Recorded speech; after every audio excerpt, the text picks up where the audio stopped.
the Instagram stories for Monday, January 12th. I'm your host, Daniel Hill.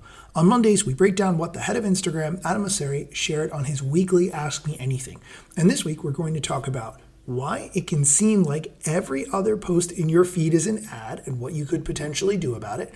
We'll also talk about how often the algorithm changes and what to do when it feels like the posts that you're making aren't resonating the way other posts normally do.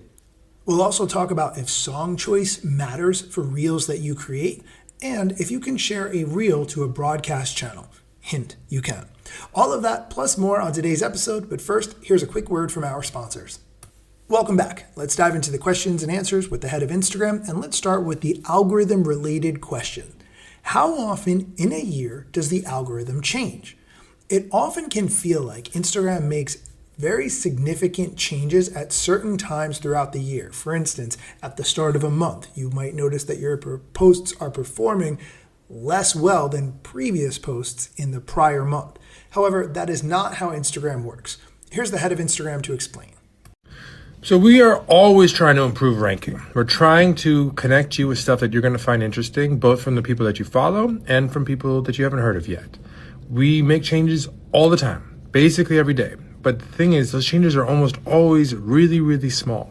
So people often talk about, there was a major change in the algo last week. And that is almost never the case. It's almost always very slow, steady iteration over time. And so if you see a huge change one day, I almost can guarantee you that there wasn't a big difference in the algorithm. It might just be that there's a lot of competition on that day, or what you posted wasn't as compelling as normal, or maybe your account got flagged, which, by the way, you can see in account status, so go to check that out if that's what you're dealing with. But ranking changes daily, but really, really small bits at a time. Although it's incredibly frustrating when content that you make does not perform as well as previous content you've made, I do think his point about how there may be other things going on in the world on the day that you posted that content can be a driving factor. I notice a lot of times if a celebrity or other famous person passes away, many people will make posts about that person, sharing pictures that they took with that person before they passed or whatever, and that can really skew the algorithm because a lot of people want to see content about that specific news item or person who's passed. So I think if you try to post something unrelated to it on that specific day, it might not resonate as well with your audience or a potentially new audience. Okay, let's go on to the next question. Why is every other post in my feed an ad? I haven't seen that many ads on Instagram in the feed, but there are a lot. And when you add in recommended content that Instagram is giving you through suggested posts, it can feel like you're not seeing the content from the people that you want to because of ads and suggested posts. Here's Adam's answer to the question.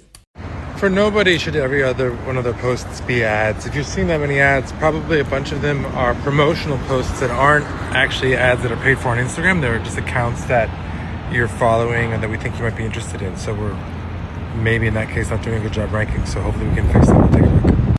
Since we're on the subject of ads, I think this is a good time to bring up that if you are on Android, I still recommend the Android app Instafell, which provides a completely ad-free experience for Instagram. It's free. I've been using it for multiple years at this point. The app gets updated just as frequently as Instagram does, so you don't actually have to do anything. You'll be on the latest Instagram experience.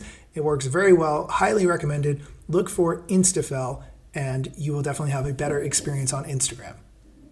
Let's move on to the next question. Will someone know I don't let them see my story? This is a great question, and Adam's answer is incorrect. I'm going to let him give the answer, and then I will explain why his answer is incorrect. So for those of you who don't know, when you post a story, there's a little button on the top right, and you can actually change who you can see your story and add people who cannot. And no, there's no way for them using the app to figure out that you posted a story and said that they couldn't see it. Yes, his answer is technically correct. You can hide your story from certain individuals. However, if those individuals have access to more than one account, they would be able to see your story if you didn't hide it from that secondary account. So for instance, maybe they have a Finsta, maybe they have a Creeper account, whatever you want to call it. Maybe they use a website like save-free.com where you can browse anyone's Instagram story completely anonymously. Maybe they use one of those methods, or maybe they have a completely different method that they just borrow a friend's phone. But people can still see your story regardless.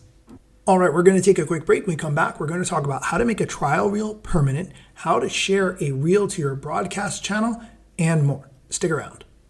Welcome back. Continuing with the questions and answers from the head of Instagram, the next one has to do with sharing a reel to a broadcast channel. The question, can you share a reel to a broadcast channel? Yes, you can share your reel, someone else's reel. You can share any piece of content on Instagram to your broadcast channel. Yes, you can. When you post a reel or see any reel you like, you can hit the little send button. And then if you have a broadcast channel, it will be one of the options. And you can send that reel to that channel, which is a way of increasing its reach. This might be a good time to look at some content that you've shared recently to your Instagram Reels or your feed and see if that content could potentially be interesting in your broadcast channel for people who have chosen to join your broadcast channel. Let's move on to the next question, which has to do with trial reels. Can I make a trial reel permanent? In this explanation, Adam explains not only what a trial reel is and how to use it effectively, but also that you can in fact make it permanent so that it will be on your feed and your followers can see it.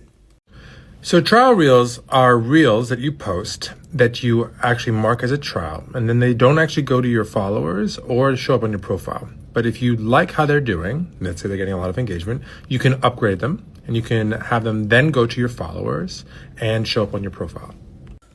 All right, the last question we're going to talk about today. How much does song choice matter for reels? I'm going to let Adam speak, and then I'm going to give my take. That's kind of like asking, does what I post matter in some ways? I mean, I think music can be a nice addition, or it can be the core thing that you're actually posting about. It can be the whole joke or the whole reason that the reel is interesting in the first place. So it really just depends on what you're doing. I really like to use music when I post photos and carousels, and I like to have the name of the song or the lyrics of the song be related but subtly to what I'm posting about. I think that's kind of a fun Easter egg type thing to try out. So it matters. It's not going to make or break things normally. It might in the case that the song itself is the joke or the point. But again, it just depends on what you're doing. That is a good answer from Adam, but I'm going to suggest that you think about it the other way. Rather than think about what impact it has when you post, think about what impact it will have in the future if and when Instagram loses music rights to that song and can no longer have that song on Instagram. What happens to the audio from your reel then? Well, it gets completely muted. Even if you have voiceover in that reel, the voiceover will not be available to hear either. This is a very frustrating experience on Instagram. So my answer to this question is try to use your crystal ball and figure out which audio tracks on Instagram will never have music licensing rights issues, and then pick those audios. That is obviously a ridiculous answer because how could you possibly ever know? Which brings me back to this whole point about how music licensing rights are so unnecessarily complicated, and Meta, who have billions, trillions of dollars, need to pay whatever music licensing rights holders want in order to keep that music on Meta platforms, specifically Instagram, forever, because you have worked hard to create content using that audio, and therefore Instagram needs to pay up. Okay, that is it for today's episode. As always, thank you so much for listening, and come back next time for more social media news, strategy, and other things you should know about. Let's get it. The year was 2013. You posted your first pic and you're glad your post got seen. Your friends liked it too, but what you didn't know is what posting on that platform would do. Taking all your time and attention, doom scrolling. Also, let me mention, you gotta post on every platform, putting content on every set just to conform. Likes gave you validation and you got hooked. Now engagement is down, you feeling overlooked. Hey, keep coming back for more podcasts. And find me on Instagram at Daniel Hill Media. I'm gone.